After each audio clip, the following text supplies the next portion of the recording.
जय हिंद दोस्तों, मैं निरंकुश कुमार स्वागत करता हूं आपके अपने YouTube channel study for your self पर। दोस्तों, आज का जो वीडियो है वो है कि इंसान स्वाभिमान से जीने के लिए संघर्ष क्यों करता है। इस दुनिया में हर कोई संघर्ष जरूर करता है, हर किसी ने कभी ना कभी संघर्ष जरूर किया है। लेकिन दो तरीके के लोग होते हैं। एक तो वो जो संघर्ष को पूरा करते हैं, मतलब चाहे उनकी लाइफ में कितनी भी परेशानी हो वो उस परेशानियों को उससे पूरा जूझते हैं, हार नहीं मानते। दूसरा वो है जो बहुत जल्दी टूट जाते हैं और संघर्ष नहीं कर पाते हैं और अपनी लाइफ के साथ समझौता कर लेते हैं। उसे बोलते हैं कि अब उन्होंने जो है परिस्थितियों के साथ समझौता कर लिया है।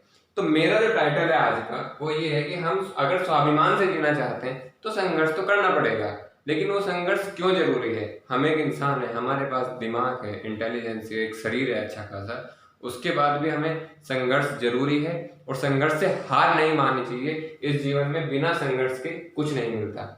इसके लिए ना मैं आज एक पक्षी की कहानी सुनाता हूँ आपको, एक पक्षी की बात बनाता हूँ। हम तो एक इंसान है, लेकिन एक पक्षी भी अपने स्वाभिमान से जीने के लिए किस हद तक जा सकता है, किस हद तक वो संघर्ष कर सकता है। बाज, सबसे पहली बात है, जो बाज है उसकी उम्र जो है लगभग 70 वर्ष होती है। सभी जानते हैं कि बाज ऊंचाइयों तक उड़ने के लिए फेमस है, बहुत ऊंचाइयों तक उड़ता है। लेकिन इस बाज के जीवन में लगभग जब ये 40 वर्ष का होता है तो ऐसा टाइम आ जाता है कि ये ज्यादा ऊंचाई तक नहीं उड़ पाता। कारण क्या है कि इसके पंख भारी हो जाते हैं, इसकी जो चोंच है वो आगे से मुड़ जाती है, जिस वजह से ये शिकार नहीं कर पाता। दूसरा, जो पंजे होते हैं वो भी मतलब बड़े हो जाते हैं और पंजों की बड़े हो जाने की वजह से वो लचीले हो जाते हैं, तो वो शिकार को उठा भी नहीं पाता। अब इस बाज के पास में 3 रास्ते होते हैं 40 वर्ष की अवस्था तक पहुंचते पहुंचते। 70 वर्ष इसकी पूरी आयु होती है, 40 वर्ष तक पहुंचते पहुंचते इसके पास में 2 ऑप्शन हो जाते हैं कि भाई यह जो है 3 ऑप्शन रह जाते हैं इसके पास में। यानी कि यह अब आगे की जो उम्र है, मतलब ये बचे हुए जो इसके 30 साल है, उसमें ये 3 समझौते कर सकता है। पहला क्या होता है कि या तो यह प्राण त्याग दे, क्योंकि जब उड़ नहीं पाएगा, भूखा रहेगा, तो अपनी प्राण त्याग दे। अर्थात जिसको बोलते हैं लोग, जैसे हार कर आजकल कर लेते हैं कि भाई मैंने सुसाइड कर लिया, आत्महत्या कर ली, अपने प्राण त्याग दे। पहला ऑप्शन इसके पास में होता है सुसाइड का। दूसरा ऑप्शन होता है कि गिद्ध की तरह जो भी जंगल में जहाँ पे रहता है, बचा कुचा सड़ा हुआ मांस मिले किसी जानवर का, उसको खा के अपना जीवन यापन कर ले, क्योंकि ज्यादा तक ऊंचाइयों तक उड़ नहीं पाएगा, शिकार कर नहीं पाएगा, चोंच नहीं है, पंजे नहीं है, तो जो भी बचा कुचा जैसा भी मिले हालात के साथ समझौता कर ले और अपना जीवन यापन करे, कोई दिक्कत नहीं। और तीसरा होता है अपना पुनर्विकास करे, यानी कि अपने शरीर का पुनर्विकास करे। पहले जो 2 ऑप्शन है ये वाले, ये बहुत आसान है, सुसाइड करना बहुत आसान है। दूसरा कि भाई निर्भर हो जाना, किसी दूसरे पर निर्भर हो जाना, यह भी बहुत आसान है। लेकिन ये तीसरा जो ऑप्शन है अपना पुनः विकास करना, ये इसके लिए ना बहुत पेनफुल होता है, बहुत ज्यादा पेनफुल। लेकिन ये जो बाज है ये तीसरा रास्ता चुनता है। सिर्फ किस लिए? इसको ना स्वाभिमान से जीना है, ये किसी पर डिपेंड नहीं होना चाहता, ये तीसरा रास्ता चुनता है। और ये क्या करता है, उस 40 साल की अवस्था में, जब इसकी उम्र 40 साल हो जाती है, किसी पहाड़ी पर चला जाता है। उस पहाड़ी की ऊंचाइयों पर बैठकर एक पत्थर में अपनी चोंच को तोड़ता है। अब आप सोचो कि चोंच को तोड़ने में कितना दर्द होगा। शायद अपने शरीर का छोटा सा भी अंग हिला के देखो कितना दर्द होता है। ये पत्थर पर मार मार कर जो उसकी मुड़ी हुई चोंच होती है उसको तोड़ देता है। फिर उसके बाद क्या करता है कि ये जो पंजे लचीले हो जाते हैं उन्हें पत्थर पर रगड़ रगड़ कर उन पंजों को जो है निकाल देता है।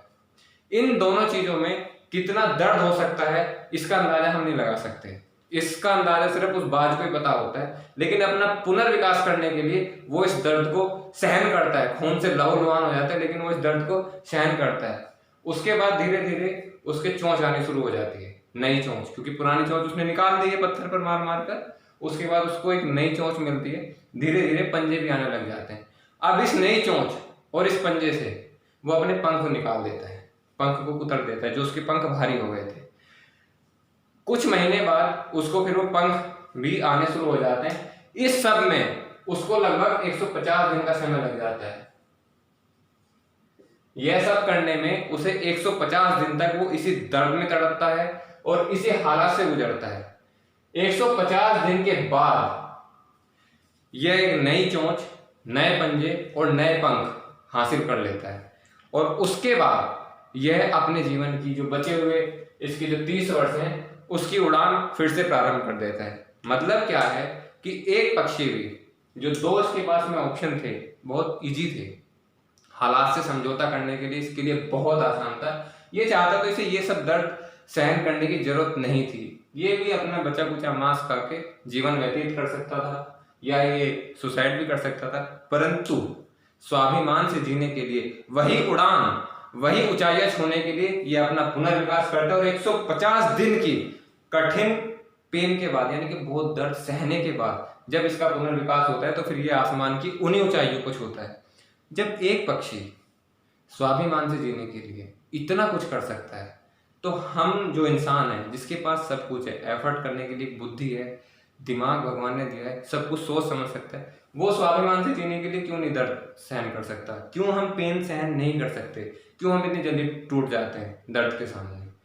तो मेरे the moral of the story ये है कि अगर इंसान संघर्ष कर रहा है अपने जीवन में तो उसे ये नहीं मानना चाहिए कि ये संघर्ष की लाइफ में क्यों है, क्योंकि वो अगर ये सोच के हम करेगा कि उसकी लाइफ में संघर्ष क्यों आगे और ऐसे ही मतलब नेगेटिव हो जाएगा तो वो संघर्ष नहीं कर पाएगा। लेकिन जब उसे ये पता होगा कि वो संघर्ष अपना पुनर्विकास करने के लिए यानी कि अगर उसे ऊंचाइयां दोबारा से छूनी है और नए पंख चाहिए आसमान में उड़ने के लिए तो संघर्ष करना पड़ेगा। इसलिए कभी भी संघर्ष से डरना नहीं चाहिए, घबराना नहीं चाहिए, संघर्ष करते रहना चाहिए क्योंकि संघर्ष ही हमारा पुनर्विकास करता है। अगर यह स्टोरी अच्छी लगे तो इसको लाइक करें, शेयर करें और सब्सक्राइब करें। Thank you.